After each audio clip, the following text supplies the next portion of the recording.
Este tema me interesa mucho porque curiosamente es la vida de un pintor.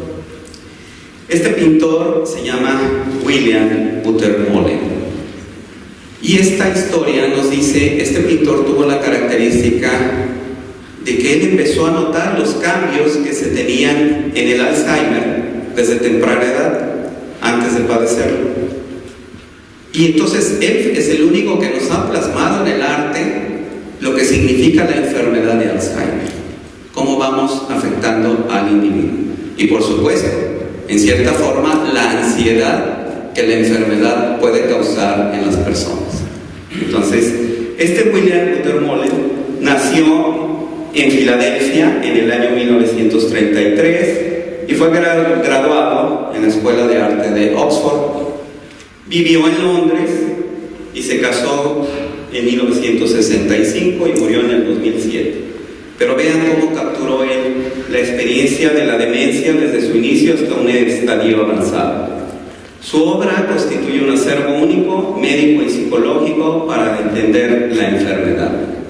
Es un hombre que luchó por preservar su identidad y su lugar en el mundo ante el avance implacable de la enfermedad que minó su mente y sentidos.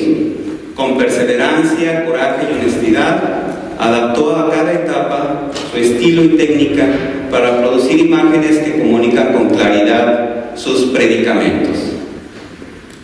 Tenemos así pues de las primeras obras que él hacía. Esto era cuando él era joven.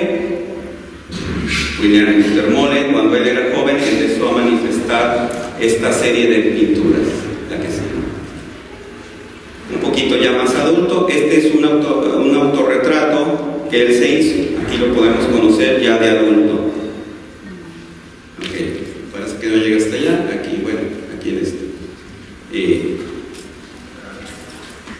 Esta era su esposa. Vean la obra, empieza a ser un poquito, si podemos a valorar un poquito de arte, empezamos a ver, yo quiero que se fijen en los colores que él va manifestando. Desde el punto de vista de psicología, bueno, ustedes van viendo aquí ciertos colores relativos al café, al verde. El verde pues es tranquilidad, café, en fin, podemos ir viendo también la psicología hasta cierto punto que este individuo empezaba a presentar en su mente. Empieza la enfermedad y entonces él se manifiesta. ¿Qué les dice a ustedes esta pintura? Puede ser aislamiento, puede ser soledad, apatía, separación del matrimonio, indiferencia. Sin embargo, todavía podemos hablar de algo integrado, una familia, está su esposa, está su gatito. Y empieza a ver cambios curiosos aquí en su pintura que ustedes pueden valorar. Por ejemplo, vean el tamaño de la cama comparado con el tamaño de él, las dimensiones. Pudiéramos, un médico que se dedica a un demenciólogo, podemos decir, mira, desde aquí ya notábamos ciertas alteraciones visoespaciales. Entonces aquí hay, o puede ser que él así lo quiso, ¿no? Pues el artista siempre plasma su obra como quiere. Pero yo aquí podría empezar a analizar así como que ciertos aspectos interesantes. ¿Por qué él puso ya la cabecera tan grande? Se sentía enrajado, se sentía apresado. Es una manifestación pues, subjetiva de esto. El rojo empezaba a sentir abunda en la fotografía, en la diapositiva. Podemos hablar de cierto enojo, rabia, coraje, en fin. Aquí lo interesante es ver y estudiar estos estudios, cómo empieza a ser la mente del individuo.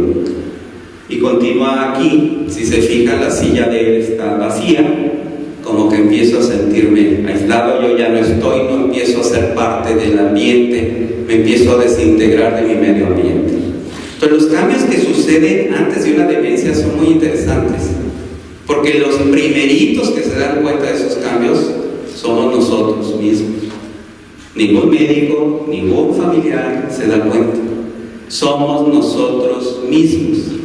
Y ese es el principal problema en las demencias. ¿Por qué? Porque el individuo, todos queremos ser perfectos, queremos ser mejores, y tenemos miedo a fallar, y tenemos miedo muchas veces a dejar de ser tan excelentes como somos. Y Y entonces cuando empieza a fallarnos la memoria, nos da miedo, nos da ansiedad, nos crea temor. Empezamos a preguntarnos muchas cosas. Y lo primero que hace un individuo cuando tenemos un problema que enfrentar de esta naturaleza es la negación. Y entonces empiezan los recursos psicológicos de defensa, los mecanismos para negar la enfermedad. Y por eso el enfermo con Alzheimer se vuelve tan difícil. Porque cuando ya es evidente que es el segundo paso y la familia dice: oye papá, algo te pasa, ¿qué tienes? Nada. ¿Tiene problemas de memoria? ¿Qué? ¿Estás loca? ¿Los tienes tú? Yo no tengo ningún problema de memoria. Ellos lo niegan. Son muy pocos los que lo afirman. Y culturalmente, sorpréndense, en México es más. En países de Europa y Estados Unidos, aquí como estoy yo, separan a los enfermos con demencia y les dicen, como los alcohólicos hoy día aquí en México: yo soy un paciente con Alzheimer. Con ese valor. Eso lo hacen en Europa. Aquí no hemos podido encontrar un Alzheimer que venga y nos diga: con ese valor, yo tengo Alzheimer. Pero que realmente sea, ojo, porque también tengo muchos pacientes que llegan y me dicen: doctor, yo tengo Alzheimer. Automáticamente ya lo pongo en duda, le hago las pruebas y por supuesto no es Alzheimer, porque no todos los olvidos son Alzheimer. Entonces aquí fíjense curiosamente ese mecanismo, esa psicología del individuo, cómo nos va alertando, cómo nos va moviendo y cómo va creando mecanismos de defensa, de negación, o mecanismos muy pocos maduros de aceptar la enfermedad. Entonces sigamos.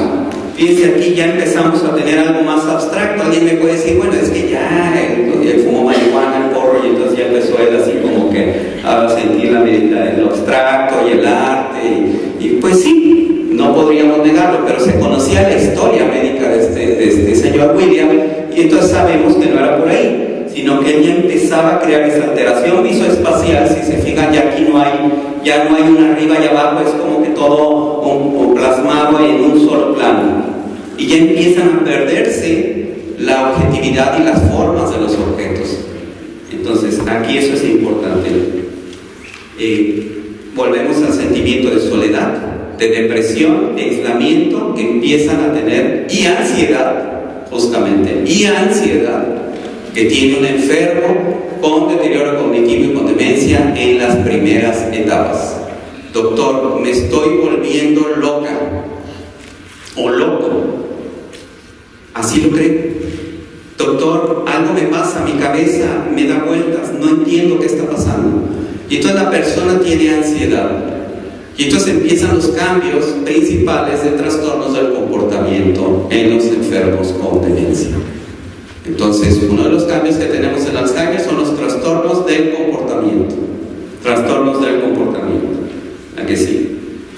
Aquí definitivamente ya empezamos más a tener alteraciones, dismórficos, definitivamente ya el rostro, compárenlo ya cómo va cambiando, cómo se va alterando, la persona cómo empieza a tener todos esos cambios, la pintura empieza a transformarse, al igual que la persona se empieza a transformar. Y también fíjense que aquí les pongo el ejemplo, cuando la demencia nos va afectando, vamos a verlo ahorita con la escala de Reisberg, es como si fuera retrocediendo en la edad cronológica del individuo, y entonces un adulto pasa a ser un adulto joven, luego a ser un adolescente, luego pasa a ser un niño, y luego pasa a ser un lactante, y luego pasa a ser un recién nacido. Y esa es la escala retrógrada que tenemos en el Alzheimer, y justamente eso nos pasa en los pacientes con demencia. Y entonces aquí si se fijan, bueno, yo diría, pues este lo hizo un niño de primaria, o sea, pudiera ser los colores, como que ya. Entonces tenemos ahí, pues ese es un ser humano, una pintura. Insisto, alguien puede decir, es que eso es abstracto. No se trataba, simplemente él ya no podía expresarse adecuadamente. En 1996 él pintó estas pinturas, son autorretratos de él. Fíjense, comparaban con el primero, bueno, pues ahora vean el autorretrato que él va teniendo. Y si le ven a ese, si se fijaron, tenía como una cara de una calavera, y empieza a percibir la muerte, como decir, esto ya estoy más cercano de allá que de acá. Muy bien. La deformidad en el rostro, un año después, solo un año después, del 96 al 97, ya el rostro adquiere matices dramáticamente deformes. Su esposa pues pasó a ser así, comparado con el que ustedes tenían. En esa época ya lo abstracto, y a esto vamos avanzando. Se supone que esto es un autorretrato que él se hizo, empieza a hacer. Esto es cuando el Alzheimer ya estamos avanzando, ¿no? Un Alzheimer avanzado. Fíjense dónde está la desproporción, nariz, boca, dónde está el rostro de esta persona. Así se dibujó él, así se percibía él, antes de pasar, por supuesto, a la prosopagnosia, que todos saben que es el fenómeno en el cual el individuo deja de conocerse a sí mismo ante el espejo. Y en la demencia avanzada, moderada avanzada, el individuo empieza a hablar con el espejo como si se tratara de otra persona, porque ya no se conoce quién es. Unas rayitas y unos ojitos, que puede hacerlos un niño en un kinder. Esto ya hablamos de la demencia avanzada que tuvo William Buttermöller. Por eso hablamos que en el Alzheimer, pues con estos cambios, como no quiere el doctor que yo me esconda y que me ponga como el avestruz y que niegue a mi familiar, pues digo, pues cualquiera se asusta. Pues no se trata de asustarnos, se trata de conocer una realidad. Y la realidad es que el 20 y 40% de los familiares con Alzheimer, solo el 20 al 40%, 2 de cada 10 o 4 de cada 10, permanecen con ellos hasta el último día de su vida. Fíjense qué triste, pero esta es la realidad aquí. 8 de cada 10 van a morir en la soledad de un asilo. Como si no bastara tener la terrible enfermedad que nos afecta en nuestra mente y que nos desbarató la vida y dejamos de ser quienes somos, como para todavía acabar solos en un asilo. ¿Por qué? Porque no hemos entendido todavía la realidad de estos enfermos y pensamos que porque él ya no recuerda, ya no siente. ¿Y a qué se debe esto? A la intolerancia que tenemos para afrontar los problemas, a la evasión común humana de muchos, a la comodidad. Sí, desgraciadamente vivimos en un mundo moderno de cómodo, que aprendemos a estar en la comodidad, en el confort, en la zona de confort, a una desunión familiar, porque más de alguno dice, no, él no tiene nada, el doctor miente, él nomás te quiere sacar dinero, él no tiene nada, entonces yo no, ahí encárgate tú, ahí nos vemos, me avisas cuando se muera y vemos la herencia. Eso es una realidad que yo como geriatra vivo todos los días, desde hace décadas. Y los intereses económicos a veces de otros familiares y de una sociedad. También decimos, un especialista lo va a cuidar mejor que nosotros, pero no nos damos cuenta que sí, hay miles de excelentes enfermeras, buenos asilos, no lo dudo, humanos, hay gente valiosa, pero lamentablemente a esa persona, como en el seguro y en otras instituciones, se les carga la mano. Y entonces es una enfermera para cuidar a 5, 6, 10, y créanme, en una ocasión llegó una que me dijo, me tocan 30 pacientes. ¿Y qué haces tú en tu turno? Nomás les alcanzo a cambiar el pañal una vez. Entonces, esa es una realidad. Es la sobrecarga de esos lugares. El pretexto, ya no puedo más, es muy difícil, el cabo ni se da cuenta. Para lo que le queda, él ya vivió, doctor. Necesito atender a mi familia y trabajar, yo estoy casada, tengo hijos, y bueno, y todavía quieren que cuide a mis padres, pues no. Entonces, ante esta realidad tenemos que hacer algo. ¿Qué tenemos que hacer? Bueno, despertar a las personas y decirle, oye, wake up. Es tu padre, es tu madre, ya tienes el problema, no puedes actuar como el avestruz, hay que tomar al toro por los cuernos, hay que enfrentar las cosas, buscar a alguien que nos oriente qué se hace en estos casos y entonces actuar. Hay casos excepcionales, hay como todo, no todo es así con reglita cuadrada, hay casos que no hay familiares que los cuiden, hay casos que son muy difíciles, muy agresivos, con cuadros de psicosis que requieren apoyo nuestro, intervención con psicofármacos, que lo veremos más adelante, pero no siempre es así. No siempre es así. A veces es quitándole todas las drogas que tienen para que el enfermo esté más tranquilo. Resulta que es al revés de lo que normalmente estamos haciendo. Entonces, que nos quede claro, el Alzheimer es una enfermedad progresiva, crónica, incurable y mortal. Mortal, nos lleva a la muerte. Por eso, insisto, el Alzheimer es peor que un cáncer. Porque el cáncer, muchas veces, el paciente, un cáncer de hígado, 3 meses, cáncer de páncreas, 2-3 meses de expectativa de vida. Y en cambio, un Alzheimer puede vivir 20 años. Un Alzheimer en estas condiciones puede vivir 20 años. Y me afecta a mí y a mi familia. Entonces, por supuesto, además, estadísticamente, hay más Alzheimer, gente muere más por Alzheimer a nivel anual, estadísticamente, que por cáncer de mama y de próstata, juntos. Más personas mueren por Alzheimer al año que por cáncer de mama y de próstata. Entonces, es un problema que estamos negando social, gubernamental, etc. Es tratable, mas no curable. Quiere decir que no lo vamos a curar, pero sí debemos tratarlo, darle la mejor calidad de vida.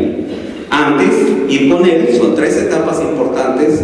La primera, la leve, la segunda, la moderada, y la tercera, la severa. Lo veremos con más calma adelante, pero hay que ir con ellos para que vivan una calidad de vida. Entonces es un reto que requiere capacidad, deseo, voluntad y perseverancia para afrontarla. Por eso ustedes son mis ángeles.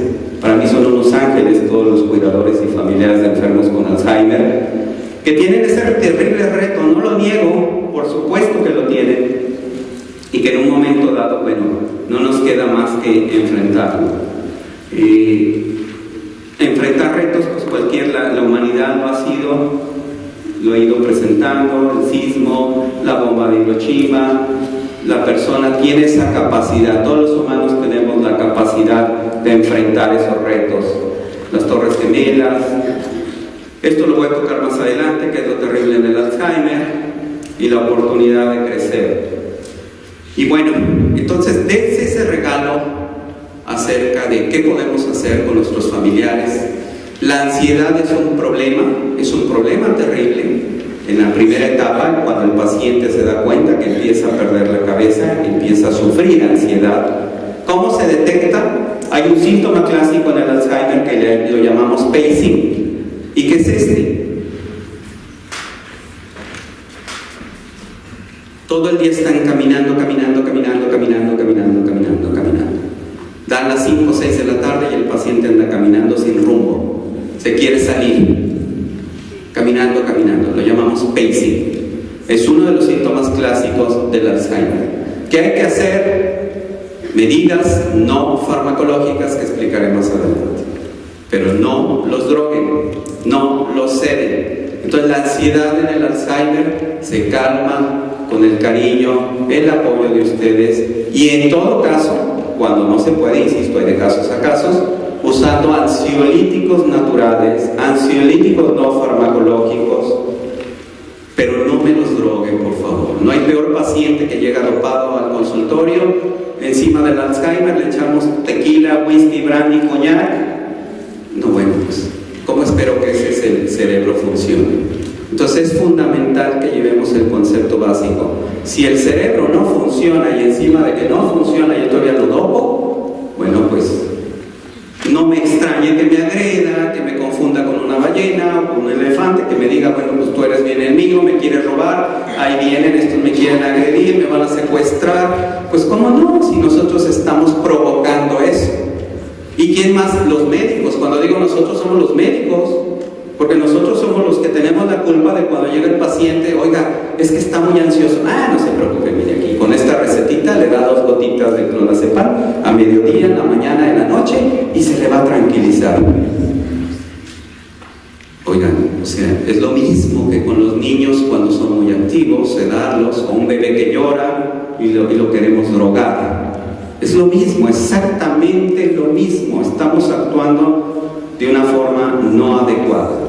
Entonces les pido paciencia, les pido prudencia, acompañarlos, devolverles el cariño y también, bueno, no olvidar quién los cuidó y quién los amó a ustedes y quién los hizo a ustedes. Ser agradecidos, por supuesto. Esto ya lo mencioné del cáncer. Y entra la parte de que, ¿y qué tal si mi padre me golpeaba y golpeaba a mi madre y era, o hasta me violó? Pues es la capacidad del perdón. Vamos a estar sujetos a prueba de esa capacidad de perdón. Porque otra clave, el paciente de Alzheimer, desde el momento que empieza a sufrir la enfermedad, deja de ser aquella persona que tú conociste. Ya no es tu marido, olvídate. Ya no es tu esposa. Ya no es tu padre ni tu madre de tu infancia. Es una persona que ya hasta se le olvidó quién eres. Entonces, si esa persona no sabe quién soy yo, y yo sí sé quién es ella, puedo usar el perdón como un mecanismo de recurso para mí, porque el beneficio me va a quedar a mí, la resiliencia me va a venir a mí. El que va a salir triunfante de esto soy yo. Él podría haber sido un maldito, desgraciado, todo lo que ustedes quieran, pero yo puedo perdonar. Entonces, llévense esa tarea, vivir el presente, el pasado ya fue, saber que lo que hagan ustedes, se los van a hacer sus hijos a ustedes, así que cuidado con lo que siembran, es una prueba y oportunidad de crecer, hay que dar ejemplo con los actos, es una maestra de la vida, la enfermedad de Alzheimer, definitivamente es nuestra maestra, y por algo está en nuestra vida. Y entonces, bueno, pues con esto concluyo.